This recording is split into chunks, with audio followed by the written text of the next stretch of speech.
Ça fait plus d'un an que j'explore les possibilités incroyables de l'IA en architecture et j'ai pas encore fait le tour de tout ce qui est possible de faire. Il y a des outils qui sortent en permanence et ça fait un petit peu mal à la tête.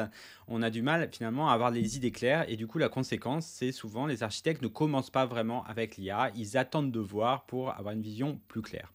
Mais je pense que c'est pas une bonne stratégie parce que si tu attends, les choses vont devenir encore pires, c'est-à-dire qu'il va y avoir de plus en plus d'outils et finalement tu vas pas commencer à utiliser l'IA et comprendre pourquoi elle peut te faire gagner du temps. Et donc, le challenge au début, c'est d'identifier les cas d'usage, à quoi ça va pouvoir me servir l'IA et les outils qu'on peut mettre en face. Donc, comment réaliser ce cas d'usage de la manière la plus simple possible et aussi la plus efficace.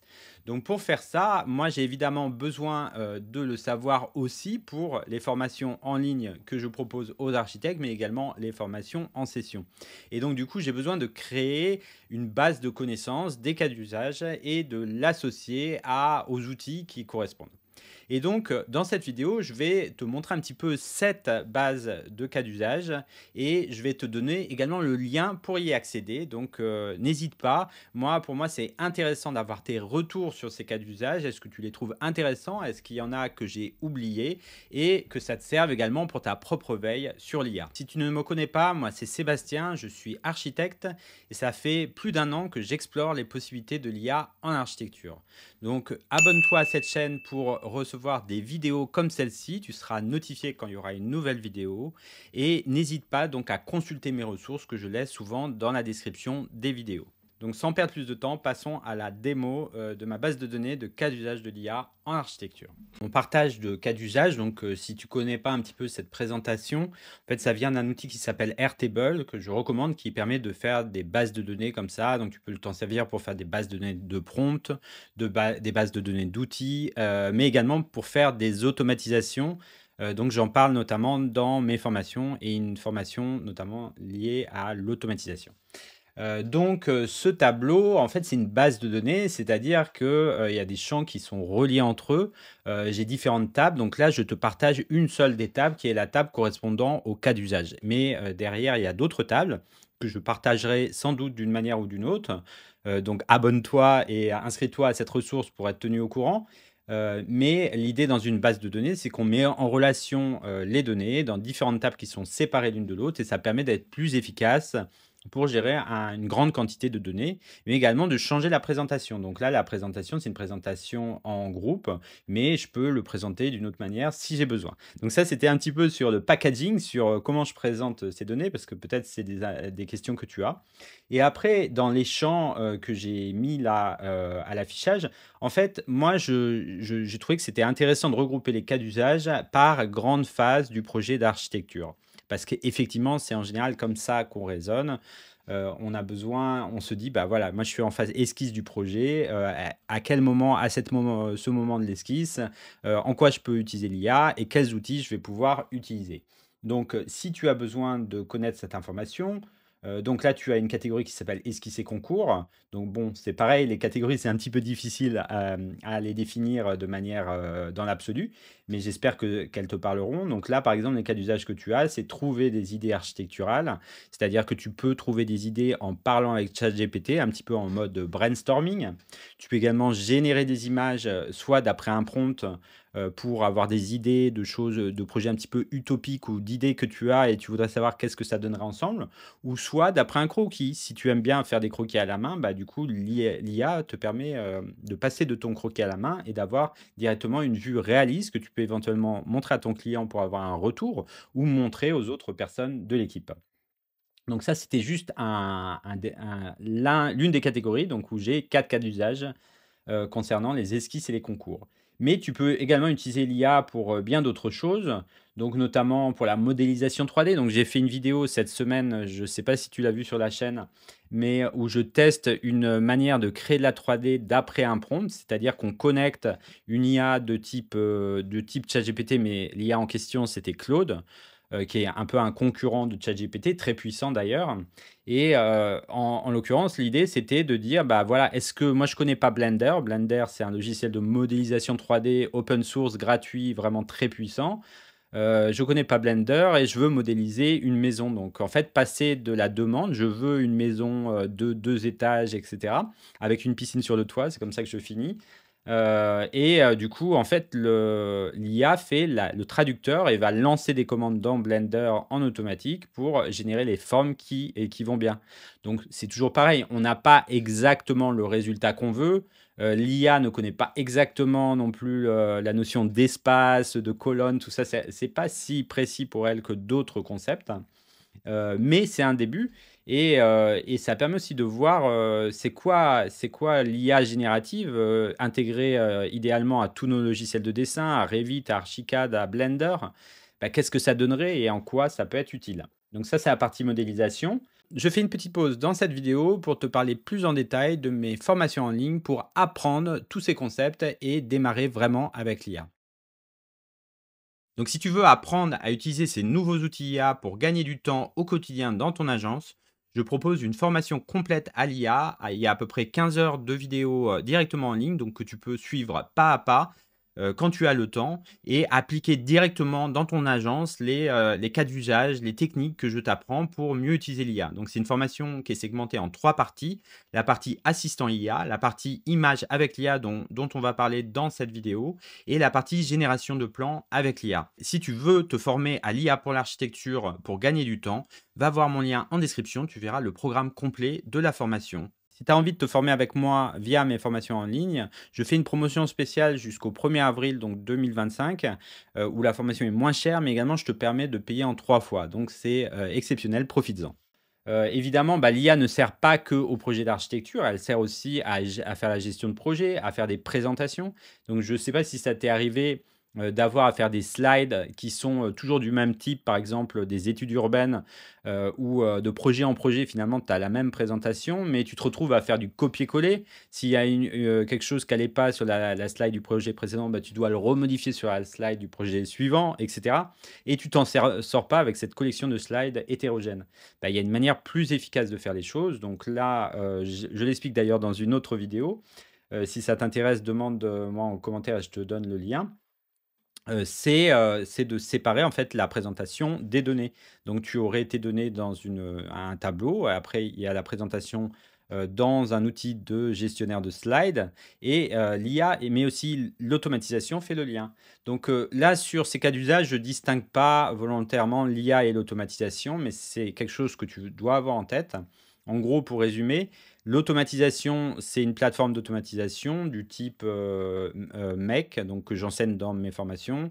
N8N, c'en est une autre, ou Zapier, et qui font que les applications, les logiciels que tu utilises, donc ton gestionnaire de slide, enfin ton outil de slide, ton email, ton calendrier, en fait, ils travaillent entre eux. Il y a une manière de communiquer entre applications, ça s'appelle des API. Ça peut te paraître technique, mais ça l'est pas tant que ça. Et ces logiciels d'automatisation, en fait, justement, ils rendent la chose très transparente pour l'utilisateur. En fait, pour toi, tu fais juste connecter des nœuds qui correspondent à tes logiciels. Et ça, c'est très, très, très important de connaître ça. Pourquoi? Parce que l'IA seule, elle peut pas tout faire. L'IA, alors là, du coup, la partie IA, c'est quoi? C'est bah, ce que tu connais avec ChatGPT. Et il y a des moments où on a besoin d'IA. Par exemple, je veux interpréter un email. Tous les emails sont différents, donc l'IA, elle a la capacité de comprendre cet email, elle a la capacité de le résumer, de le mettre en points, en tâches bien précises que tu pourras importer dans un logiciel de gestion de projet. Par contre, l'automatisation, c'est ce qui va te permettre d'orchestrer tout ça, de faire que tu ne sois pas derrière l'IA à chaque fois à lui donner des éléments. Ah voilà, tel email, donne-moi la liste de tâches. C'est bien pour commencer, c'est très très bien pour commencer. Mais pour aller plus loin, on a besoin de faire ça en automatique parce que tu vas pas t'amuser à chaque email d'aller donner à ChatGPT. Non, il faut que ça soit un système qui le fasse pour toi. Et ça, c'est le niveau 2, on va dire, de l'IA. C'est d'intégrer l'IA avec la notion d'automatisation. Donc, je ne rentre pas plus dans le détail. J'ai d'autres vidéos sur le sujet et j'ai une formation également gratuite sur mon site, donc tu peux la retrouver également. Mais c'est quelque chose d'important. Et d'ailleurs, je fais la connexion entre les deux. Donc là, sur la colonne de droite, tu vois que je traite, je liste en fait les formations dans lesquelles je traite de ces concepts. Et l'une des formations que j'ai fait de bout en bout qui utilise l'automatisation, c'est une formation sur la notion de chiffrer avec, chiffrer voilà ton projet en automatique.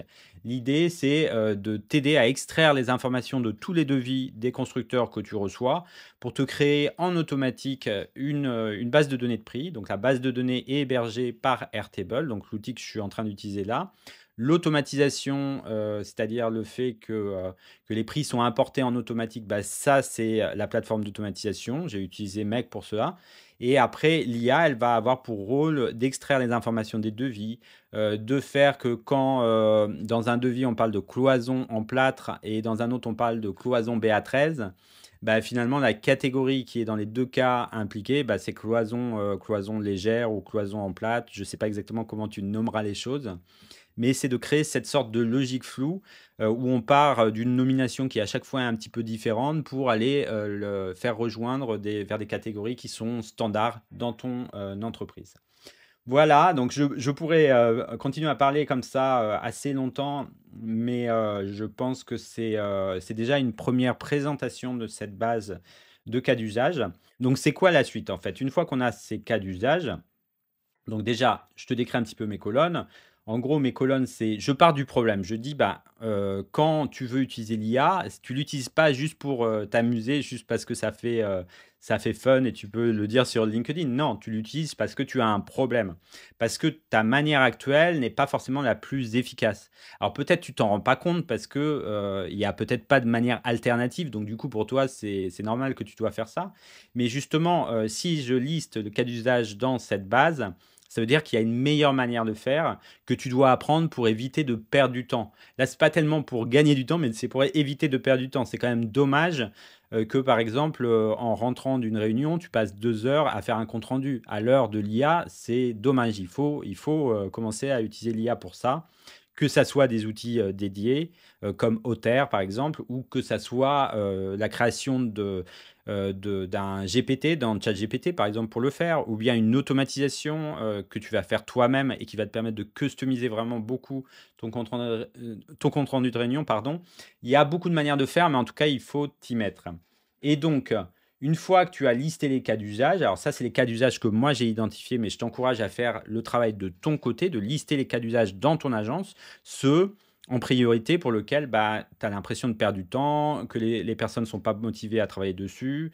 Tu as l'impression, c'est des choses un peu stratégiques. Si tu les as pas, bah, finalement, par exemple, sur la relation avec le client, tu n'as jamais le temps de faire, je ne sais pas, un rapport à ton client et au final, bah, le client il n'est pas content parce il a l'impression qu'il ne se passe rien alors qu'il se passe des choses.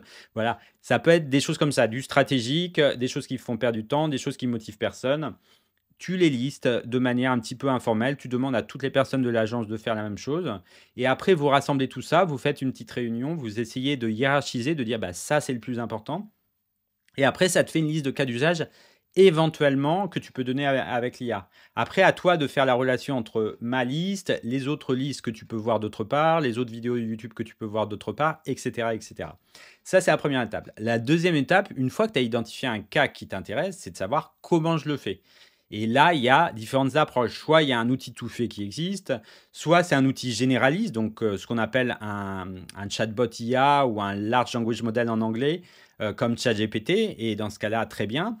Soit il y a besoin d'aller un petit peu plus dans le détail, c'est-à-dire par exemple, quand tu dois générer un document long, par exemple, tu peux pas le faire avec ChatGPT. Tu peux essayer, mais tu vas voir, ça marche pas. Seulement, tu peux générer un certain nombre de mots, mais pas un document entier de CCTP. Donc, dans ce cas-là, il y a besoin d'avoir une structuration un petit peu plus élaborée que j'explique très bien dans ma formation automatisation à l'IA que tu peux rejoindre donc dans mes formations en ligne. Alors, voilà la méthodologie.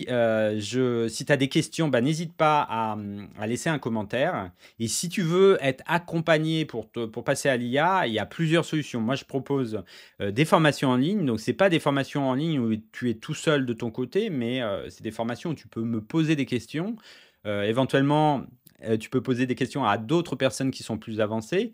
Et c'est des formations qui sont mises à jour. Donc, je ne te laisse pas avec les logiciels d'il y a 2 ans. Non, je suis le train de l'IA. Donc, je t'aide finalement à suivre cette évolution très rapide. Et je pense que c'est important parce que c'est vraiment un challenge, une difficulté pour les agences. Donc ça, c'est une solution ou sinon je peux faire des accompagnements sur mesure. L'idéal, ce serait de faire comme ça des ateliers, ensemble. Je peux encadrer un atelier, par exemple, pour vous aider à identifier les cas d'usage et après vous donner des solutions, des pistes de solutions. Ça, c'est tout à fait possible. N'hésite pas à me contacter.